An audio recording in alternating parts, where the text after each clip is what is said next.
What US President Donald Trump had to say, quite sharp remarks coming in. But let me take that point across to my guest joining me this evening, Erik Snider, former Major Israeli Army. Erik, thank you very much for taking the time out, joining us here this evening on ET Now. But let me begin by asking you this, Erik. President Trump has clearly now publicly rebuked Israel's leadership. Does it, of course, sting differently? Or do you like it when Trump is ordering your Prime Minister on social media and publicly cascading you in front of global media?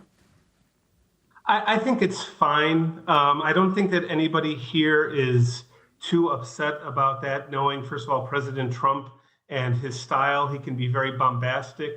He is very transparent in his communications, not just in regard to Israel, but other matters of the world, and as well as in the United States. That being said, the message that he conveyed is very important. And we've seen here in local reports that the president has just announced, after speaking with the Prime Minister Netanyahu, that airplanes will not engage in an attack, but rather they'll do sort of a wave, as President Trump described it, which is something that's actually kind of standard in this area. Israel sometimes, when they don't want to escalate, what they'll do is they'll do sort of a flyby. So they'll literally buzz the capital of a country just to remind them that Israel still has the power and the ability to strike where it wishes.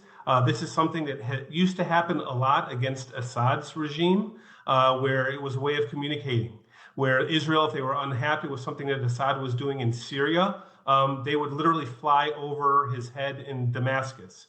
So the fact that Israel would take this step in terms of just reminding Iran that we still have air superiority over the country is I would say, a reasonable and measured way of responding to Iran's firing of a missile towards Israel after the ceasefire had gone into effect. Erik, as you call that transparent in terms of the way Donald Trump has, commented on this matter, the other aspect, of course, for Israel is if one doesn't know how to hold their fire. In fact, most often than not, the question is, why is Israel so trigger happy? Or is it escalation your first instinct every single time? And Israel now paying the price for being seen as trigger happy, not just by its enemies, by its closest ally as well. I'm not sure exactly how much history President Trump understands about what happens in conflicts in the Middle East. When it comes to these things, what we see is that there's always, when you talk about starting a war, everybody talks about the fact it's easy to start a war, but it's difficult to end the war. And usually when people think about that, they're thinking of the larger picture, the strategic issues. But it really comes down to the last shots being fired. And what we've seen over the years, this certainly happens in Gaza, it's happened in other conflicts as well, leading up to the ceasefire, both sides will expend a lot of ammunition, they'll take out a lot of different attacks because it's a last message to the other side and it's a last opportunity to sort of do posturing with your own population. So I don't think that there was anything that was really sort of out of the ordinary in what happened here. They announced that there was going to be a ceasefire. It was not in effect. Israel continued with its attacks. Iran continued with its attacks. And then the ceasefire, the hour of the ceasefire came to be. Now, again, is it the most elegant way to end a conflict? No. But is it something that happens? Yes. And it's completely reasonable.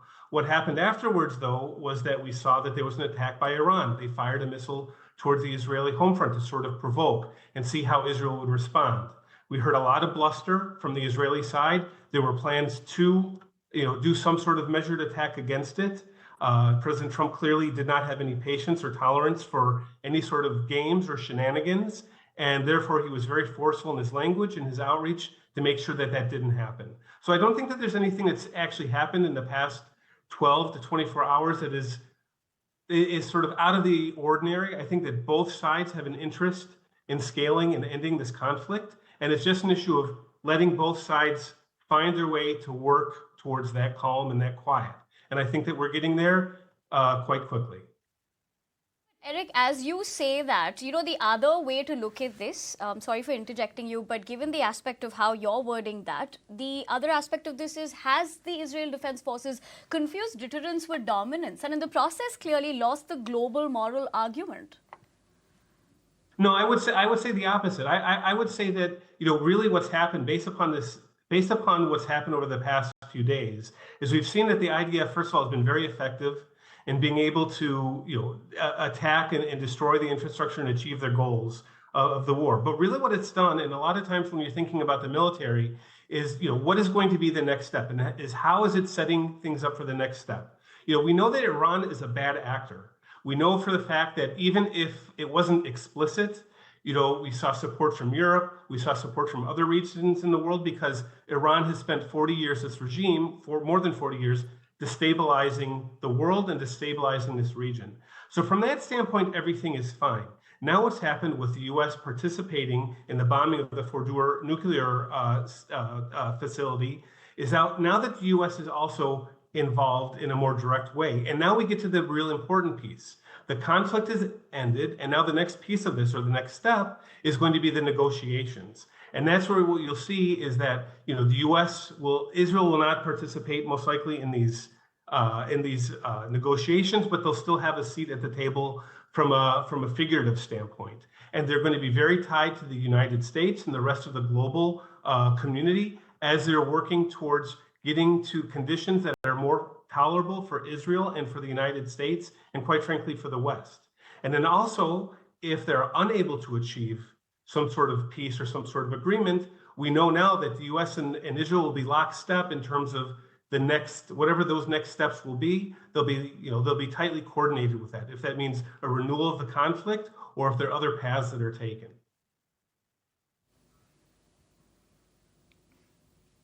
Erik, as you point that out, and given the fact that we're looking at it in the aftermath of what President Donald Trump has said, I'm going to come back to you, but let's once again play out that bite of Donald Trump and then take that conversation forward.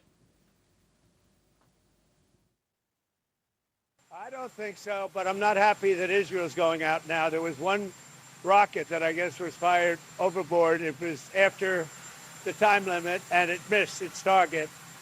And now Israel's going out. These guys got to calm down. It's ridiculous.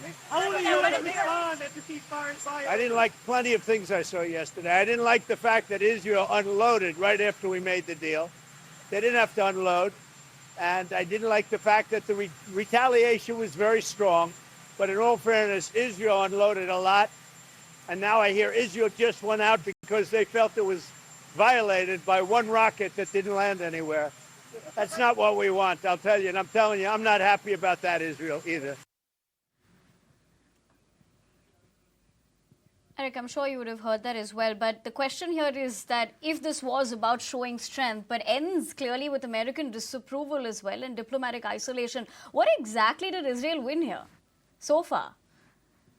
I don't believe that there's any element or risk of diplomatic isolation for two reasons. Number one, because the U.S. has shown that it is backing what's going on. And second of all, the Israel has listened to the president, and they have not carried out some sort of attack against Iran in retaliation.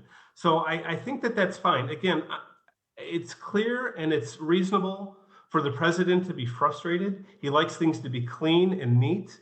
Unfortunately, when it comes to conflicts like this, they don't always end in a manner that's so super clean and neat. Had Iran not fired that missile after the hour of the ceasefire, Israel would not have even considered taking out another strike against Iran.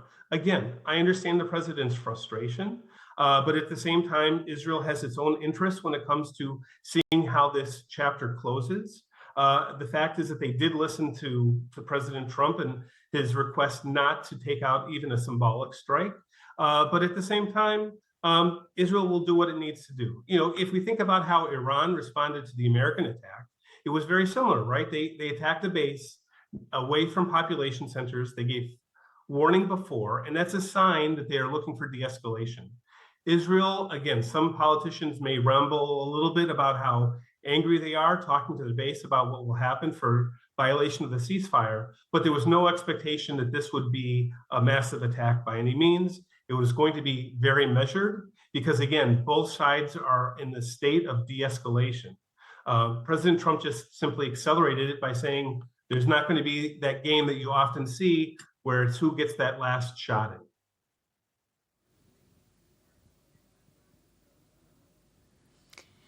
But Eric, let's be honest, is Israel still in control of this narrative, or has Iran just scored a diplomatic point without escalating clearly a full-blown war?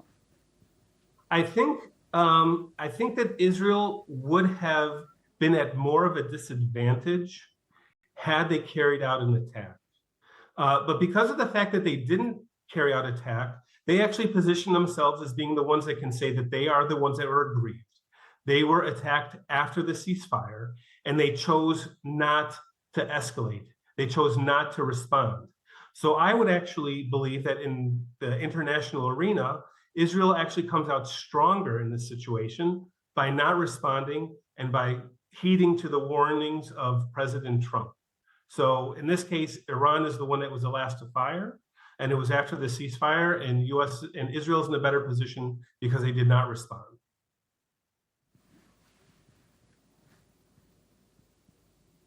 All right, Eric, on that note, I want to thank you, in fact, for joining us this evening and sharing with us your perspective as to how you're looking at this.